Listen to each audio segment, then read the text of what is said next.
We made this for dinner the other night, and it's one of those meals we keep coming back to. A Japanese beef rice bowl. Savory, a little sweet, with tender ribeye and rice that soaks up every bit of that sauce. It's the kind of dish that feels satisfying without being heavy, and it comes together in less than 30 minutes. Simple, straightforward, really good. Start with the sauce. Get a small pan on medium heat with a little oil, then add your minced garlic. Let it cook for just a minute.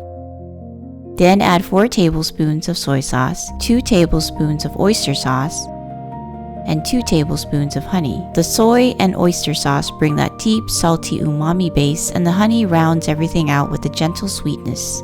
2 teaspoons of rice vinegar. It cuts through the richness just enough to keep the sauce balanced. Some pepper.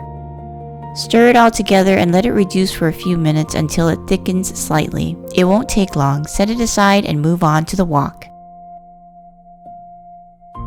Get your wok on high heat with a bit of oil. Once it's hot, add 1 sliced onion and let it saute until it softens and starts to get a little color. Then add 2 cups of cooked rice, spread it out and let it sit against the heat for a moment.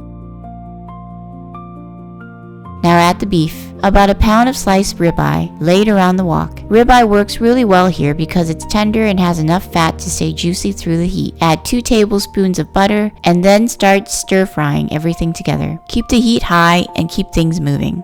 If this made you hungry, please subscribe or follow. Your support keeps us cooking and sharing more recipes like this.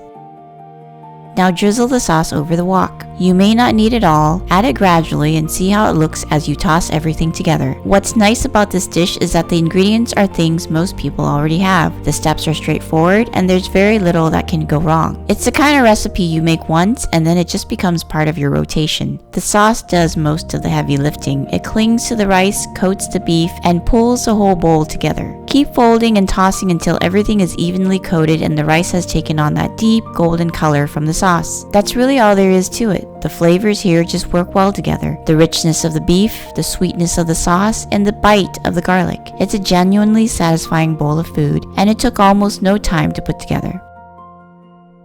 And if you have leftover sauce, it goes great on pasta too. Try this tonight. Please hit the subscribe button below.